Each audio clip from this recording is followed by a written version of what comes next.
So yun guys, magandang araw sa inyong lahat. Kumusta kayo? So ayun, for this video, ganun pa rin. Inisto ko pa rin yung YouTube channel Inday Ugdot, ang ate ni Krishna. Pero ayun, wala ding upload. Last upload niya is 3 days ago pa. Ganun din si Krishna, 3 days ago pa. Magkasama siguro sila ngayon. No? Ito, sa bagay, sila naman dalawa ni Krishna lagi talagang kasama, no? Yung ate niya. So ang ginawa ko na lang, nag-stock ako ulit dito sa Facebook ni Krishna. Ayan, Krishna Mahusay Vito. Ayun, may bago siyang upload 13 hours ago. May caption na habang hinihintay mo yung mga bagay na wala pa, magpasalamat ka sa mga bagay na meron ka. Ayun, totoo naman Ano ito? Ay, parang mata si Krishna. Naliligo sa ulan, guys. Ayun, enjoy lang. Ayun. Paikot-ikot pa siya, May naalala ko dito sa scene nito noon sa teleserye nila na ginawa din ito ni Krishna, paikot-ikot tapos sinalo ni Sir Paul, di ba? Sa mga nakakaalala diyan. Shout out sa inyo. So kung pwede pala guys, subscribe my YouTube channel kasi pangarap ko kasing bago matapos tong 2026, pabuti natin ng 100,000 subscribers. Di ba guys, sarap po yung magka silver button dito sa YouTube, So kaya po kung pwede guys, subscribe my YouTube channel, kahit fan lang ako ng Pugong Biyahero, ng PB Team, na Krishna, pero ayun, nangarap din ako guys na magkaroon ng 100,000 subscribers at makahawak ng silver button. So yun, salamat guys. Ayun, may nag-comment dito sa video ni Krishna. Ayun, wag umikot Krishna Mahusay, wala na si Pugong Biyahero para sumalo sa iyo. I remember one episodes of the teleserye. Ayun, tama nga ako Kaya nga, naalala mo siguro si Pugong Biyahero, Krishna Mahusay, may episode kayo sa teleserye nyo na umikot ka at sinalo ka niya. Ay, memories na lang siguro. Laban lang sa buhay at iwasan mo ang mga bagay na nakakasama sa iyo, Krishna. Stay strong and healthy para sa pamilya mo. God bless. Yun. Naalala pa rin talaga ng mga kapwa ko fans ng Chris Pao, yung mga ganap nila doon sa teleserye, yun yung mga kilig moments ba.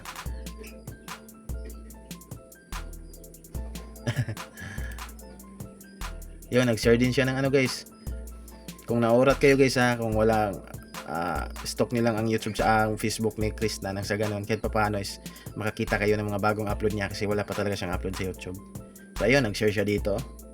Ano ito? Believe me, all your sacrifice, silent cries, and hard work will pay off someday. So yun, tama naman.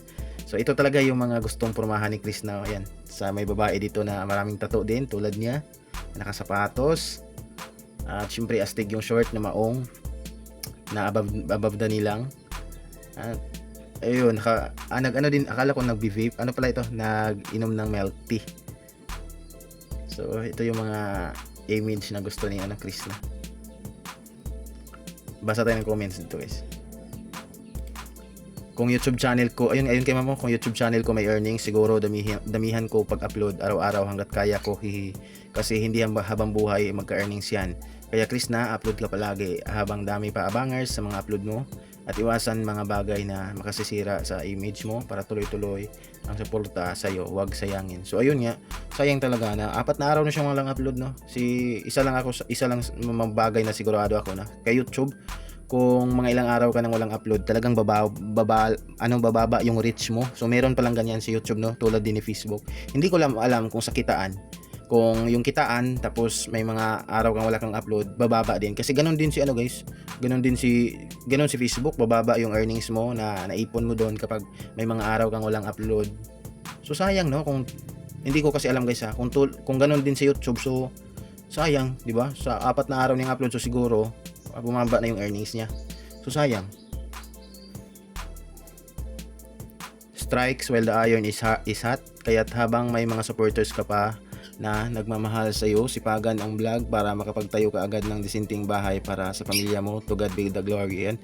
Strikes while the iron is hot, So strikes daw. Lubos-lubusin lang sana habang nasa kasikatan pa. Lubos-lubosin din sana. Kaya ang gawin sana ni Krishna, mag-upload lang siya ng upload. Pero ayun nga, busy daw siya. Itong video na in-upload niya kahapon sa Facebook, ayan, walang nang upload sa YT mga lola ko, busy pa ang babae. So may ginawa akong video guys kahapon, in-upload ko na binigyan ko siya ng tips na kung ano yung maaari niyang gawin para nang sa ganon makapag-upload pa rin siya sa YouTube kahit busy siya or umuwi siya sa lugar ng mama niya ba or lola na ayun yung lugar na walang signal, walang internet na hindi siya makapag-upload. So may binigay akong tip sa video na yon, check nyo na lang sa aking YouTube channel, no. Ang dapat nyong gawin is ang schedule posting, kasi si Facebook pwede kay nasubukan ko nang mag-schedule posting sa Facebook kasi may page din ako. Pero hindi ko pa na-try mag-schedule posting dito sa YouTube. Pero ayun nga, dun sa video is nag-research ako. So pwede naman, nag-search ako sa YouTube kung pwede ba mag-schedule posting sa YouTube. So ayun, pwede naman, madaming tutorial, mga Tagalog. So sana maisipan ni Chris na mag-search doon at manood ng tutorial lang sa ganon. Kahit pumunta man siya sa lugar na wala siyang signal or kahit busy man siya, is meron pa rin siyang upload na mga video. Kasi sayang, sinabi pa naman niya doon isa sa mga video na itong video na ito na marami daw siyang itong video na 6 days ago, madami daw siyang naipong video, kaya tuloy-tuloy na daw ang kanyang upload. So pagkatapos noon, dalawa lang yung na-upload niya. Pagkatapos feel ko hindi series to hindi sunod-sunod tong pangyayari tong pagka-upload niya. Minsan nalilito din ako di ba? Kasi dito ay iwan ko ba guys, basta yun na lang yung gawin niya nang sa ganon is walang araw siyang papalampasin yung schedule posting nang sa ganon kapag nasa lugar siya na malakas ang internet, makapag-upload siya at sa susunod na araw may lakad siya. So ayun na lang yung gawin niya, mag-schedule posting, no. Para hindi masayang yung araw, sayang yung kita guys. 'Di ba? Excited pa naman tayo sa part na makapagtayo na siya ng sariling bahay para sa family niya. Yung i-update na tayo ba kung ano na yung may haligin na, yung mga ganun, good, mga tulad ng mga vlog nila Sir Peter Paul noon, nila sino ba yung mga ibang member na kapagtayo ng PBT member ng bahay. Ayun, kay Mang Ili, 'di ba? Sobrang ganda ng ng bahay ni Mang Ili. Doon sa Andanas talaga. In-update din tayo noon nila kay Peter Paul.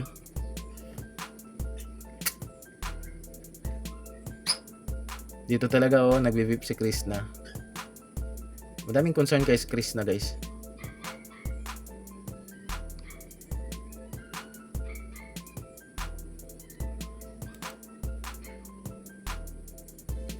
Sa mundo ng social media na puno ng cloud chasing, nakaka-refresh makakita ng isang vlogger na may panindigan at integridad. Ang pagiging mabuting influence ay hindi nasusukat sa views, kundi sa kung paano mo nababago ang mindset ng viewers mo para sa ikabubuti. Ayun, sana ay magsilbi kang mas mabuting ehemplo sa mga viewers mo. Medyo nakaka-off ang mga bastos na expression at pagpapakita ng vape mo sa vlogs, lalo na pinapayuhan ka na noon pa na itigil ito para sa iyong kalusugan. In the end, ikaw rin naman ang makikinabang sa result ng vlogs mo at hindi ang viewers. Yes, tumpak.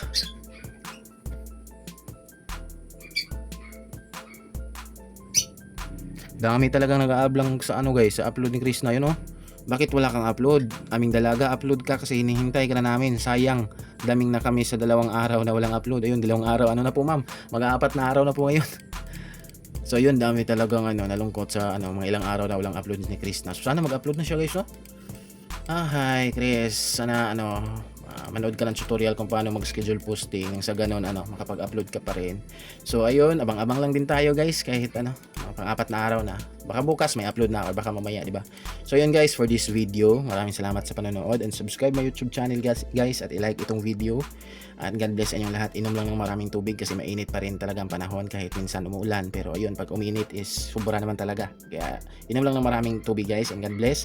Ingat sa inyong lahat guys. Bye-bye.